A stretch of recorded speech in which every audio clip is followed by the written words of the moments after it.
Assalamualaikum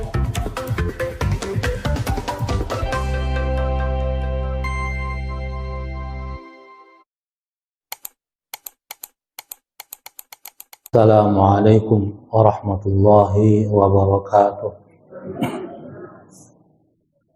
Bismillahirrahmanirrahim. Alhamdulillahi rabbil alamin. Wassalatu wassalamu ala asyrafil anbiya'i wal mursalin sayyidina wa maulana Muhammadin wa ala alihi wa sahbihi ajma'in, amma ba'du. Ya ayyuhal hadirun hadirat, usikum wa nafsi bitaqwallah faqad fazal muttaqun. Bismillahirrahmanirrahim. Kemarin kita sudah membahas tentang etika atau adab ketika memasuki kamar mandi, memasuki toilet. Kemudian adab bagaimana kita buang air kecil sampai diuraikan detail oleh para ulama, sehingga tidak menjadikan itu sebagai sebuah penyebab untuk mendapatkan siksa kubur. Kemarin waktu malam Jumat itu isi kajian kitab Safinatun Najah, kitab fikih yang dasar.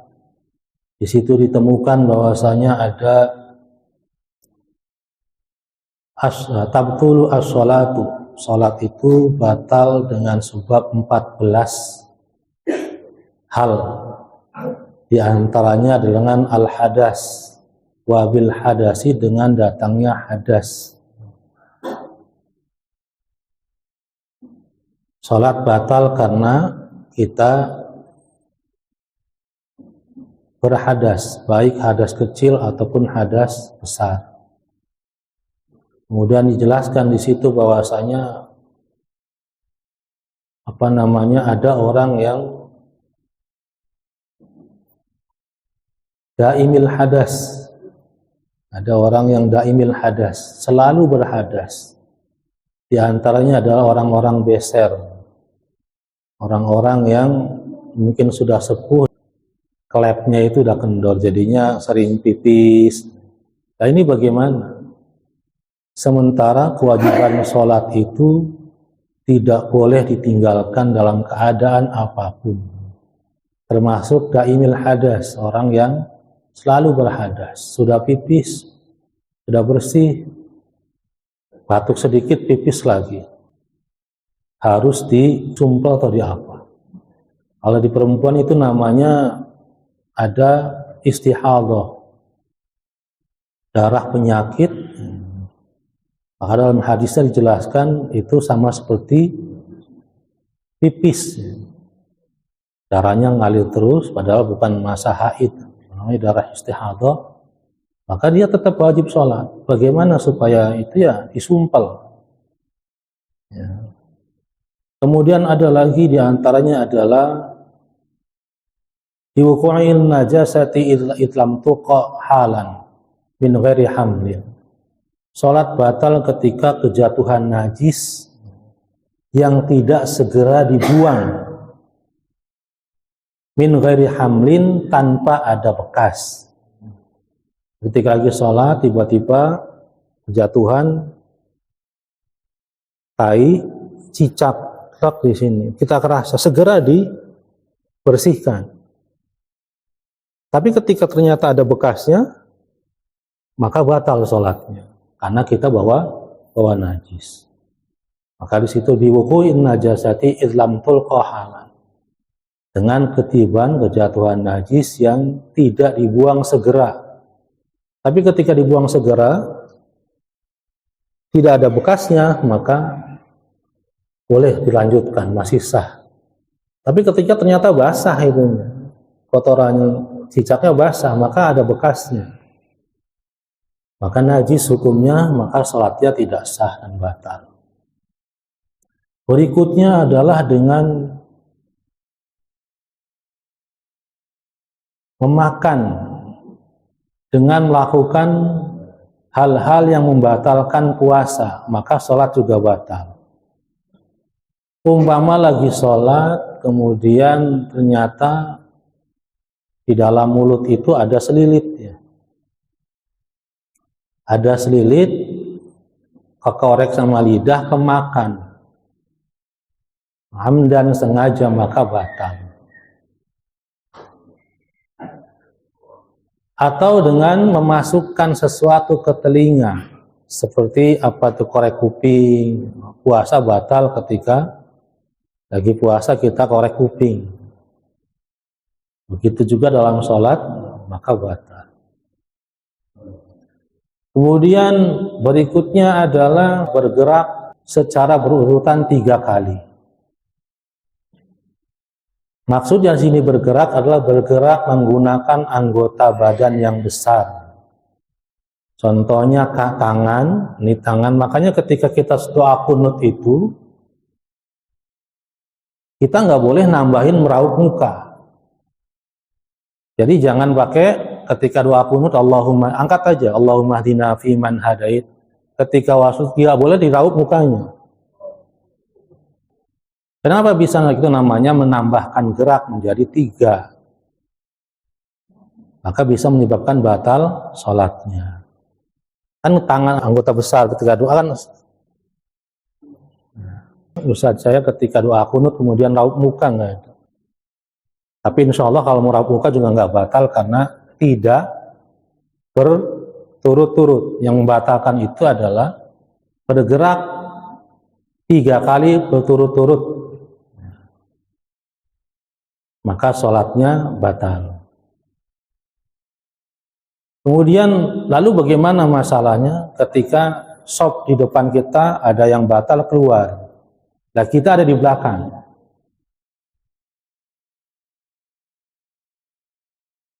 Yang di belakang harus mengisi sop yang kosong tadi.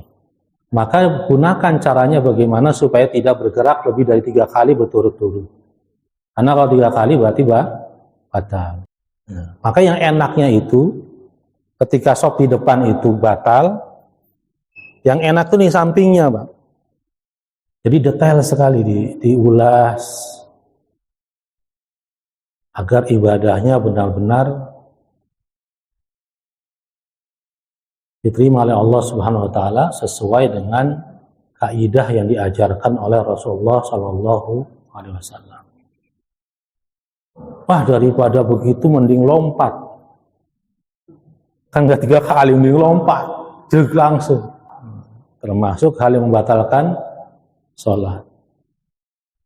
Dan berikutnya adalah memukul atau menggerakkan tangan yang berlebihan. Ya, contohnya ketika lagi sholat, ada orang lewat depan kita. Cukup kasih tanda, nggak boleh lagi sholat. Jangan nah, itu udah berlebihan sudah. Maka sholatnya batal. Sampai etika-etikanya juga diajarkan. Supaya sholatnya sah, maka ketika buang air kecil, dituntaskan. Cara kencingnya diajarkan sama Rasulullah. Kemudian cara supaya tuntas, nggak ada yang tersisa. Kemudian berikutnya adalah doanya ketika masuk kamar mandi. Kemudian ketika keluar kamar mandi. Kemudian doa ketika selesai membersihkan istinja. Faqul ba'dal istinjai Allahumma hassin farji anil fawahisha Fatahir qalbi minan nifaq. Ini doa ketika selesai kita bersuci dari pipis, dari buang air kecil. Allahumma hasin farji, cukup dibaca di dalam hati. Jangan diucapkan. Allahumma hasin farji anil fawahisha. Ya Allah, lindungilah kemaluan saya dari perbuatan-perbuatan keji. Fatahir qalbi minan nifaqi, dan bersihkan hati saya dari sifat-sifat munafik. Itu doanya ketika selesai membasuh kemaluan kita. Wa 'alaika bittayammuni fi kulli sya'nika illa fi izalatin najasati wa izalatil aqdar. Wa 'alaika dan hendaknya kamu senantiasa bitayamuni mendahulukan yang kanan dahulu fi kulli sya'nika dalam setiap urusan, setiap pekerjaan. Didahulukan kanan dulu. Pakai baju, pakai yang lengan kanan dulu. Pakai celana, pakai yang kanan dulu. Pakai sendal dan sepatu. Melangkah pakai yang kanan dulu. Masuk ke masjid pakai yang kanan dulu. Dianjurkan adabnya adalah seperti itu. Selalu menggunakan yang kanan dulu dalam setiap hal-hal pekerjaan-pekerjaan yang baik. Illa fi izalatin najasati wa izalatil aqdar, kecuali dalam hal menghilangkan najis-najis dan kotoran, maka tidak boleh menggunakan tangan kanan. Seperti buang air kecil, buang air besar, membersihkannya, istinjanya menggunakan tangan kiri, jangan menggunakan tangan kanan. Maka desain toiletnya juga disesuaikan, karena ada yang salah kalau berdasarkan ini. Ketika orang buang hajat, maka yang membersihkan pakai tangan kiri, tetapi posisi embernya ada sebelah kiri, kan repot ngambil ininya tuh, gayung. Maka embernya tuh harus dari sebelah kanan.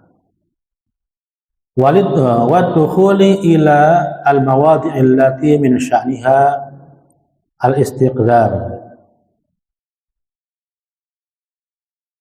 Fayambaghi an yaf'ala dzalika kulluhu bil yasari. Anjurannya, etikanya, adab berikutnya adalah selalu menggunakan yang kanan dalam hal-hal yang pekerjaan yang baik. Kecuali dalam membuang kotoran dan najis, dan masuk ke tempat yang memang sudah dijadikan sebagai tempat membuang kotoran seperti toilet. Fayambaghi an yaf'ala dzalika kulluhu bil yasar, maka seyogianya menggunakan dengan yang kiri. Wa idza atista fakhfad biha sawtaka. Wa idza atista, dan jika engkau bersin, fakhfad biha sawtaka, rendahkan suaranya. Wastur fammaka, jadi ketika bersin etikanya adalah dengan menutup mulut kita, kemudian merendahkan suaranya, jangan sampai bersin satu kampung kaget semua. Ditahan sebagaimana, kemudian ditutup mulutnya, karena bersin merupakan nikmat dari Allah yang fungsinya adalah mengeluarkan hal yang asing di dalam hidung kita. Kemudian apa? Wa qulil hamdulillahi rabbil alamin. Dan ucapkan alhamdulillahi rabbil alamin. Ini hadisnya juga ada. Ketika kita bersin, selesai bersin mengucapkan alhamdulillahi rabbil alamin. Orang yang mendengarkan kita bersin mengucapkan alhamdulillah, maka wajib dia mendoakan yarhamukallah. Artinya apa? Semoga engkau disayangi Allah Subhanahu wa ta'ala. Kemudian kita yang mendengarkan orang tersebut mendoakan kita, membalas mendoakan lagi, yahdikumullah wa yuslihu balakum.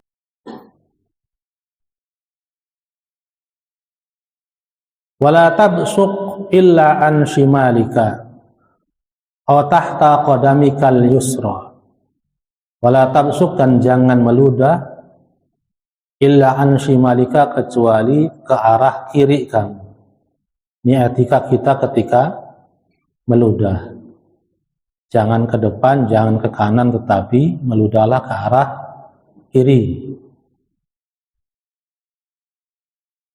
Aw tahta qadamikal yusra, atau di bawah kakimu yang kiri.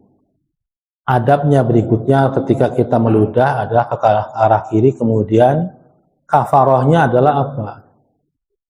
Dengan menutup ludah tersebut dengan kaki kiri ditutup dengan debu, dengan tanah, supaya tidak ada bekasnya. Hal-hal kecil yang diajarkan oleh Rasulullah, etika-etikanya, jangan meludah sembarangan, ya, apalagi buang dahak sembarangan. Kalau bisa mah di kamar mandi. Kalau terpaksa di luar, ya, dalam keadaan di luar, membuang ludahnya ke arah kiri, kemudian diinjak dengan kaki kiri supaya tidak ada bekasnya. Artinya ditutup dengan tanah, ya,